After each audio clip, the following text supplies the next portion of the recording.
Halo semuanya, di video kali ini kita akan membahas tentang pembelajaran kelompok atau cooperative learning. Oh iya, kami dari kelompok 6 yang beranggotakan Alfiatul Kusnia,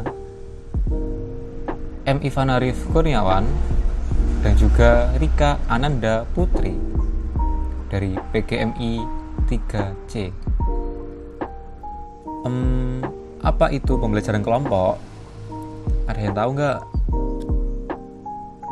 Menurut Johnson dalam B. Santoso, cooperative learning adalah kegiatan belajar mengajar secara kelompok-kelompok kecil.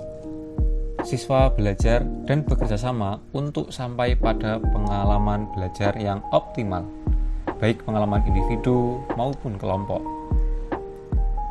Model pembelajaran ini, siswa bekerja sama dengan kelompok dalam mencari, menemukan, dan mendiskusikan dengan kelompok, serta memaparkan kepada semua teman-teman bekerja di kelas. Cooperative learning ditetapkan melalui kelompok kecil pada semua mata pelajaran dan tingkat umur, disesuaikan dengan kondisi dan situasi pembelajaran. Keanggotaan kelompok terdiri dari siswa yang berbeda ataupun berheterogen, baik dalam kemampuan akademik, jenis kelamin, dan etnis, latar belakang sosial, dan ekonomi. Dalam hal kemampuan akademis misalnya, kelompok pembelajaran cooperative learning biasanya terdiri dari 1 orang berkemampuan tinggi, 2 orang dengan kemampuan sedang, dan 1 yang lainnya dari kelompok kemampuan akademis kurang. Cooperative learning bertujuan untuk mengkomunikasikan siswa belajar sehingga sikap persaingan dan rasa individualitas siswa, khususnya bagi siswa yang berprestasi rendah dan tinggi. Karakteristik pembelajaran kelompok atau cooperative learning di SD atau NU. Menurut Roger dan David Johnson, dalam Anitali, tidak semua kerja kelompok bisa dianggap sebagai cooperative learning.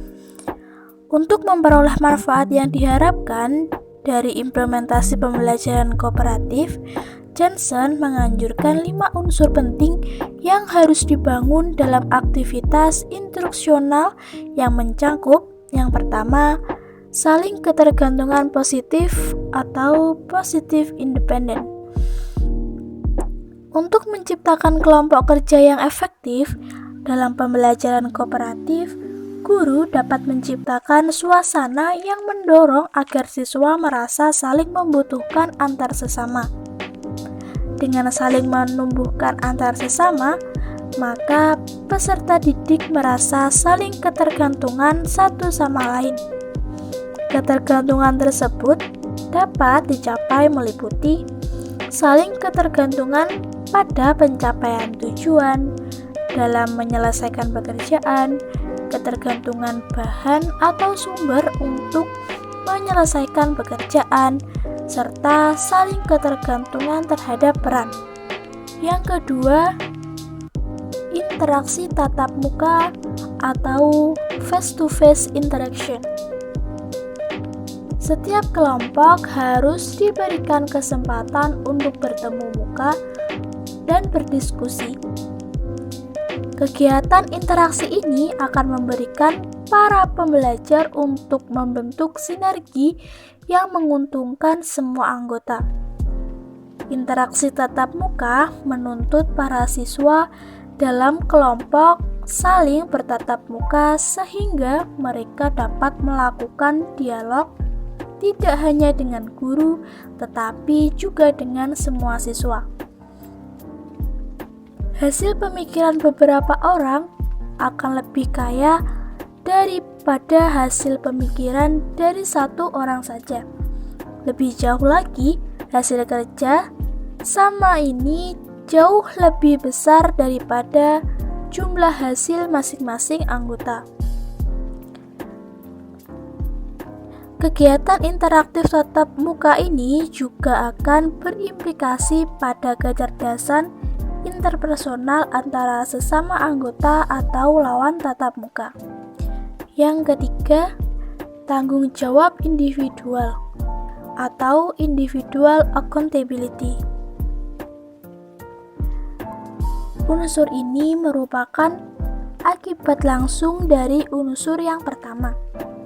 Jika tugas dan pola penilaian dibuat menurut prosedur model cooperative learning, setiap siswa akan merasa tanggung jawab untuk melakukan yang terbaik.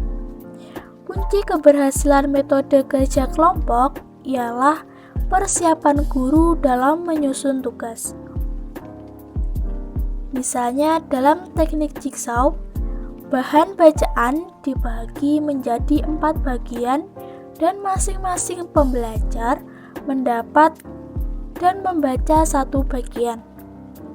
Dengan cara demikian, pembelajar yang tidak melaksanakan tugasnya akan diketahui dengan jelas dan mudah. Yang keempat ialah keterampilan sosial atau social skill. Pembelajaran kooperatif akan menumbuhkan keterampilan menjalin hubungan antar pribadi. Hal ini terjadi karena dalam pembelajaran kooperatif ditekankan aspek-aspek tenggang rasa, sikap sopan terhadap teman, mengkritik ide orang, berani mempertahankan pikiran logis, tidak mendominasi orang lain, mandiri, dan berbagai sikap positif lainnya. Dan yang terakhir ialah evaluasi proses kelompok atau group debriefing. Pengajar perlu menjadwalkan waktu khusus bagi kelompok untuk mengevaluasi proses kerja kelompok dan hasil kerja mereka agar selanjutnya bisa bekerja sama dengan lebih efektif. Waktu evaluasi ini tidak perlu diadakan setiap kali ada belajar kelompok, melainkan bisa diadakan selang beberapa waktu setelah beberapa kali pembelajaran terlibat dalam kegiatan pembelajaran. Hal ini akan memunculkan kecakapan personal yang mencakup kecakapan mengenai diri dan kecakapan berpikir rasional. Teknik-teknik dalam pembelajaran kelompok di SD atau MI. Terdapat beberapa teknik dan metode cooperative learning. Meski demikian, guru tidak harus terpaku pada satu strategi saja. Guru dapat memilih dan memodifikasi sendiri teknik-teknik dalam metode cooperative learning sesuai dengan situasi kelas. Berikut beberapa teknik belajar dalam cooperative learning. Yang pertama, STAD atau Student Team Achievement Division. STAD dikembangkan oleh Robert Slavin dan teman-temannya di University Johns Hopkins. Guru yang menggunakan STAD juga mengacu pada belajar kelompok siswa setiap minggu menggunakan presentasi verbal dan teks. Dalam satu kelompok siswa terdiri dari 4 sampai 5 orang yang heterogen. Anggota tim menggunakan lembar kegiatan atau perangkat pembelajaran yang lain untuk menuntaskan materi dan kemudian saling membantu satu sama lain untuk memahami bahan pembelajaran melalui tutorial, kuis, atau diskusi. Yang kedua ada jigsaw. Strategi ini merupakan strategi yang menarik untuk digunakan jika materi yang akan dipelajari dapat dibagi menjadi beberapa bagian dan materi tersebut tidak mengharuskan urutan penyampaian. Teknik ini dapat digunakan dalam pembelajaran membaca, menulis, mendengarkan, ataupun berbicara. Teknik ini menggabungkan keempatnya. Teknik ini juga dapat digunakan dalam beberapa mata pelajaran seperti IPA, IPS, matematika, agama, dan bahasa. Kelebihan strategi ini adalah dapat melibatkan seluruh siswa dalam belajar dan sekaligus mengajarkan kepada siswa lainnya. Dalam hal ini, siswa dapat bekerja sama antar siswa lainnya untuk belajar lebih efektif dan juga untuk memberikan kesempatan pada siswa lainnya berinteraksi lebih intens dengan yang lainnya. Yang ketiga ialah group investigation atau investigasi kelompok. Strategi model ini merupakan suatu strategi yang memberikan keleluasaan pada siswa untuk berkelompok dan berkomunikasi antar sesama kelompok untuk memunculkan kreasi, ide-ide, dan juga solusi yang lebih mengena terhadap permasalahan yang dihadapi kelompok tersebut. Bahkan dengan metode ini juga memberikan pada siswa untuk berinteraksi dengan kelompok yang lainnya. Yang keempat ialah numbered hit together. Teknik ini dikembangkan oleh Spencer Kagan untuk melibatkan lebih banyak siswa dalam menelaah materi yang tercakup dalam suatu pembelajaran dan mengecek pemahaman mereka terhadap isi pelajaran tersebut. Guru melempar pertanyaan, lalu para siswa berkonsultasi sekedar untuk meyakinkan apakah setiap siswa tersebut telah mengetahui jawaban dari soal tersebut. Setelah itu, seorang siswa dipanggil untuk menjawab pertanyaan. Yang terakhir ialah think, pair, share. Berpikir berpasangan berempat. Teknik ini merupakan teknik yang sederhana, namun sangat bermanfaat. Telah dikembangkan oleh Frank Lehman di University of Maryland. Sesuai dengan namanya, teknik ini dilakukan dalam 3 tahapan. Guru memberikan pelajaran untuk seluruh kelas. Siswa berada pada timnya masing-masing. Kemudian, guru mengajukan pertanyaan untuk seluruh kelas. Siswa memikirkan jawabannya sendiri-sendiri. Kemudian, siswa berpasangan dengan teman sebayanya untuk saling mencocokkan jawabannya atau pair. Dan akhirnya, guru meminta siswa untuk berbagi dengan seluruh kelas tanpa ada yang telah dibicarakan atau share. Selanjutnya yaitu manfaat pembelajaran kelompok atau cooperative learning di SD atau MI. Nah, ada yang tahu nggak nih apa sih manfaat dari pembelajaran kelompok ini? Oke, pembelajaran kelompok ini atau pembelajaran kooperatif ini dapat melatih peserta didik untuk dapat berpikir kritis, bertanggung jawab, berbagi pengetahuan, menghargai pendapat orang lain, serta dapat menimbulkan hubungan yang harmonis dengan teman. Nah, dengan keadaan tersebut, diharapkan aktivitas peserta didik selama proses pembelajaran meningkat sehingga motivasi dan semangat siswa dalam belajar pun dapat meningkat.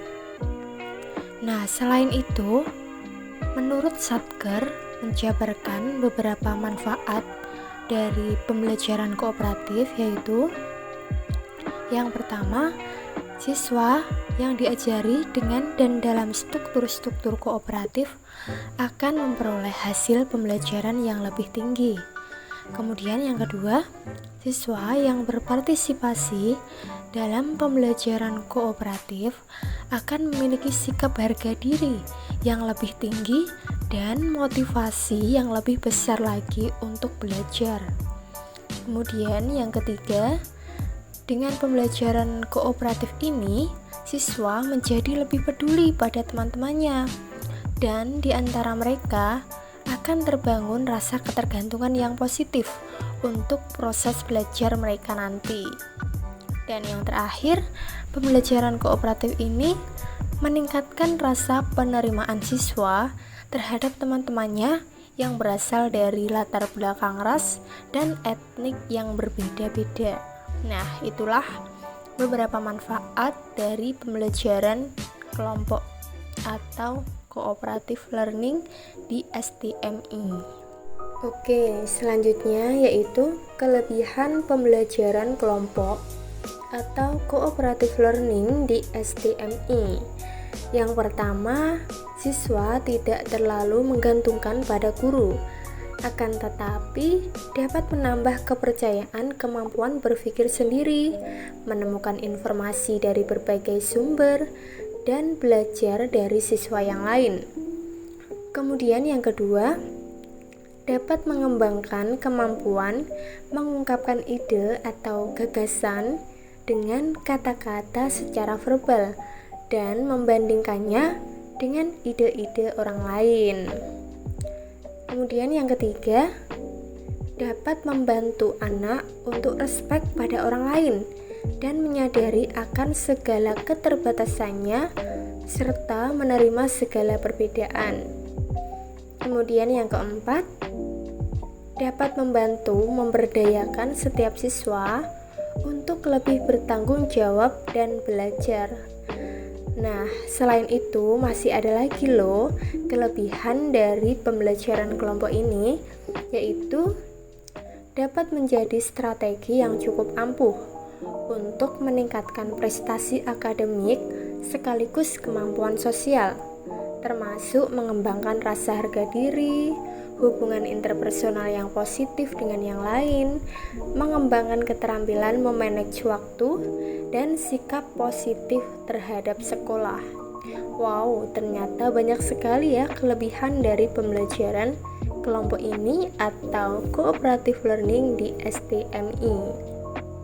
Oke, teman-teman, jika ada kelebihan, pasti terdapat yang namanya kekurangan. Nah, jadi pada pembelajaran kelompok atau cooperative learning ini di SD atau MI juga memiliki kekurangan teman-teman. Di antaranya yang pertama yaitu untuk memberikan pemahaman tentang filosofis pembelajaran kooperatif pada siswa memerlukan waktu yang cukup panjang. Kemudian yang kedua, walaupun kemampuan bekerja sama merupakan kemampuan yang sangat penting untuk siswa, akan tetapi banyak aktivitas dalam kehidupan yang hanya didasarkan kepada kemampuan secara individual. Dan yang terakhir, untuk siswa yang dianggap mempunyai kelebihan, contohnya saja, mereka merasa terhambat oleh siswa yang dianggap kurang memiliki kemampuan. Akibatnya, keadaan semacam ini dapat mengganggu iklim kerjasama dalam kelompok. Oke teman-teman, selesai juga presentasi dari kelompok kami terkait pembelajaran kelompok atau cooperative learning di SD atau MI. Semoga video ini bermanfaat dan kami mohon maaf apabila terdapat kesalahan baik dalam materi ataupun pengucapannya. Sekian, terima kasih. Wassalamualaikum warahmatullahi wabarakatuh.